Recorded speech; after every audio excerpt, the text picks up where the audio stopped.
Happy Thursday, everybody. You're watching Mets Daily. I'm your host, Jake Brown. Mets win. Mets win. Mets win. Put it in the books.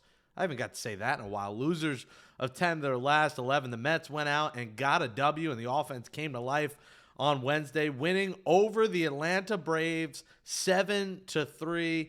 Man, Juan Soto, 2 homers. That second homer, you saw him go. It's like Planet of the Apes. Soto, the hottest hitter in the world in the month of June. 10 homers in the month. He is going to have the greatest month in the history of the Mets franchise. He's back. He's here. He's arrived. We're getting Juan Soto that we wanted, and he's helping the Mets win games, and hopefully they can win multiple games now. They won one after losing 5 straight to the Braves. They finally get on the board. 1-5 against the Atlanta Braves. Ronnie Mauricio, who we'll get into in a second, he also homered. He looked great. A 3-hit day for Ronnie. You know, every time a guy's on the verge of potentially being sent down, it seems like they have their best time. Whether it's Vientos, whether it's Beatty, whether it's Mauricio, whether it's Alvarez who homered and then he got sent down. So it's tradition. Beatty, Alvarez, and Al. Hopefully it's not Mauricio, but Mauricio. And Clay home shoved. Now, Pintaro, who we talked about yesterday, was not good. He was very nervous. You could see it.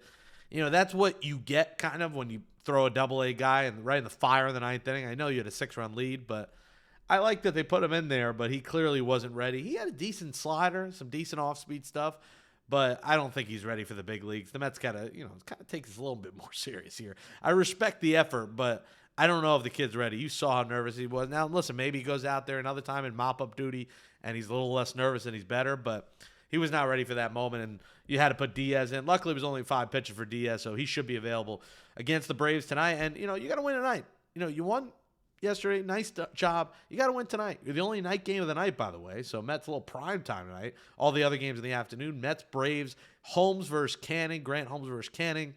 Pretty even pitching matchup, but, man, if you get a win and then you go into Pittsburgh this weekend, you're feeling a lot better about this Mets team, who at one point you were not feeling good about at all in the last week, but all it takes is one win. And you woke up today a little bit more positive mojo. Like it is, at least for me, when I'm covering this team every day, it's pretty depressing when the team just keeps on losing and losing and losing because of the expectations we have. Last night we saw what we expect from this team. Everyone top to bottom having a role. And, if you missed it, we had our first Mets Daily Insider Watch Party. You can click join below and join us. Just $5 a month. Once a week, we have a watch party, an exclusive weekend video, behind-the-scenes kind of video that you won't get anywhere else, and then custom emojis, and next month, beginning giveaways. So if you're not part of the Mets Daily Insider family, just click join below, cheaper than a cup of coffee. And if you don't have $5, which I'd be a little bit worried, you can become a subscriber as well for free. Click subscribe. If you're not already subscribed to Mets Daily, I'm at Jake Brown Radio. Felt good to get a win, and now you get reinforcements here. Mark Vientos, he's expected back either today or tomorrow. There's a chance they give him the day off. I don't know. If he's a DH, why does he need a day off today is my thought. Like, just have him back today. But the Mets are going to have a decision to make here, and I tweeted about it, and it's blowing up on Twitter. I said simply this. The Mets cannot have Mauricio go down for Vientos. It has to be Jared Young going. And let me address the people who disagree with that. 1, I think you're wrong. 2, I get why you're disagreeing. Ronnie Mauricio needs everyday at-bats. He needs it for his development. He had a year and a half away from the game. It'll be better for his development. If I got to hear the word development again, this guy's a big leaguer. And I know he's been up and down, and you might say, Jake, it was only one good game. Let's settle down. He provides more for the Mets. He's a switch hitter. He would be your only backup shortstop on the roster. God forbid, Lindor's toe acts up or Lindor gets hurt. You don't have a backup if he's out. I mean, you're going to, put Beatty out there? Who are you putting out there? He plays second, third, and short. He's a switch hitter, so he finally got his first hit as a righty last night as well. So I think he's starting to come around here. All he needed was some at-bats, and I think he'll still find at-bats here.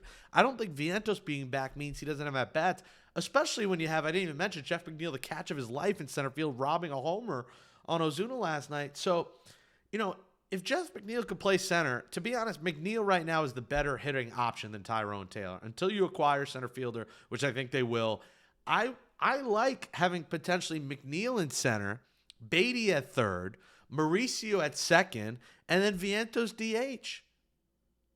And then some days you have Vientos at third, maybe Mauricio at second against a lefty, and Marte at DH, whatever it may be. But Mauricio gives you a lot more room to mix and match.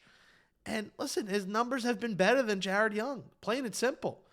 So I get the development thing, but Ronnie Mauricio, he played in the minor leagues. When we talk about development, Ronnie Mauricio was in the minor leagues in 2018, 2019, 2021, 2022, 2023. We've seen Ronnie Mauricio for 5+ years in the minor leagues. We're not talking about a prospect who's only around for a year or two. And I get it. He had a year away from the game. But this guy played 5 minor league seasons. What are you doing and giving him everyday at-bats to develop? I get he didn't see a lot of live pitching. But if he gets a chance to play a few times a week here, he could be a pinch runner. He could be a late-game pinch hitter, defensive replacement. Jared Young does nothing. And I understand the fact Winker will be back in probably 10 days, 2 weeks. So it would only be for 2 weeks here. But if that's the case, why not send Mauricio down when you get Winker back? Let him get some more at-bats here and let him prove himself a little bit more because he's clearly in a rhythm the last few days. What's the point of sending him down? What rhythm is Jared Young in? Jared Young's probably the one that needs a little bit more development. This guy was in the KBO. Jared Young is this journeyman player that is basically the new Mets Vogelback and DJ Stewart. He does nothing for you. 171, 227 on base, 3 homers, 4 RBIs. He has 7 hits and 41 at-bats. What does he do for you? Ronnie Mauricio, 13 for 58, 7 runs, 2 stolen bases, 3 homers, 5 RBIs, 224, 274 OBP. All of his numbers across the board are better, and I understand they're not light years better. But, every game is important for this team. And for me, until Jesse Winker comes back, I don't think Ronnie Mauricio is developing that much more by playing every day against AAA pitching, which he will continue to crush like he did coming back. He clearly could hit them. I don't think it's stunting a 5-year player that's been in the minors for 5 years development by playing him at the big league level. So if the Mets are smart here, they're keeping Ronnie Mauricio with Vientos coming back today or tomorrow, and they're sending Jared Young down. Unfortunately, I think they're going to disagree with me, and they're going to say, we need to see him. You did that with Acuna, though.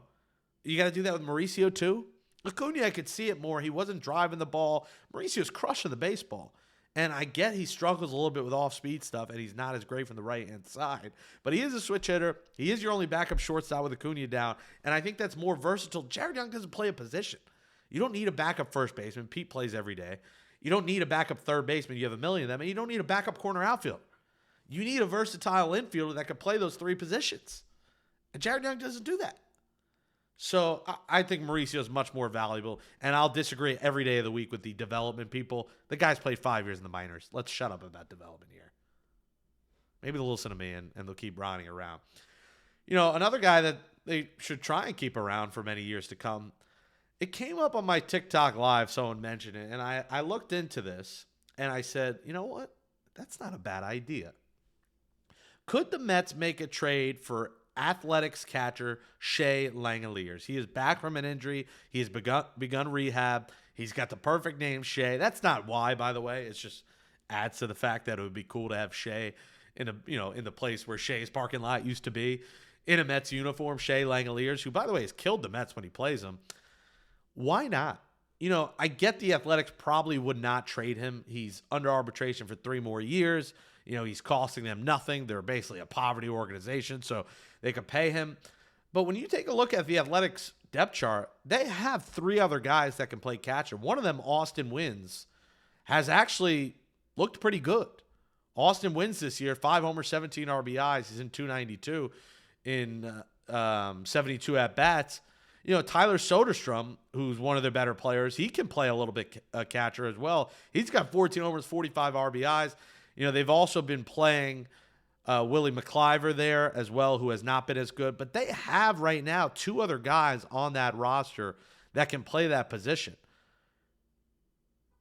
Soderstrom plays first as well, but Nick Kurtz is playing really well at first base as well. So the Athletics have some other talented players where if I'm them, I'm thinking, you know what?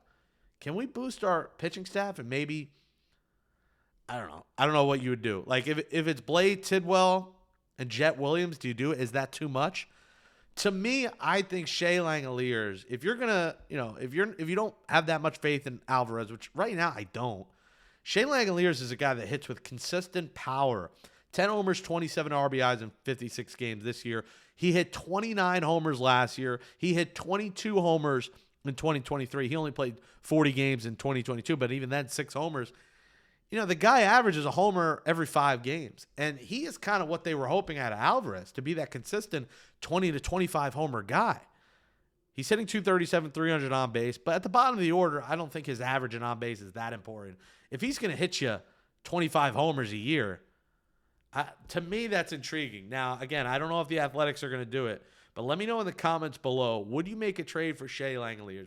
We all talk about Hunter Goodman. I think that's less realistic because he is really a stud, and the Rockies don't have money, and they don't really have another option at catcher. The A's, I just showed you, they have 2 to 3 other guys that can play catcher right now for them.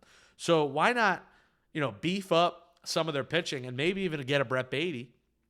They have Andujar there who's hurt. Beatty, Sproat, Tidwell, Beatty, Sproat, Parada, I don't know. Beatty, Sproat, another potential 2 to 3 prospects maybe. I say get it done. So Shay Langalers, I'm putting that out into the universe for the Mets. Go get me Shay Langalers and have Shay play at City. You're watching Mets Daily. Smash that thumbs up right now in this video. We got a W. Let's get another against the Braves tonight. Let's go, Griffin Canning. Let's get this W. Click subscribe below, comment below, and also become a Mets Daily Insider. Just click join for $5 a month below and come join the fun. I'm Jake Brown at Jake Brown Radio. We'll talk to you tomorrow, hopefully after a Mets series win. Thanks for watching, everybody. Mets Daily. Have a great day. Let's go, Mets.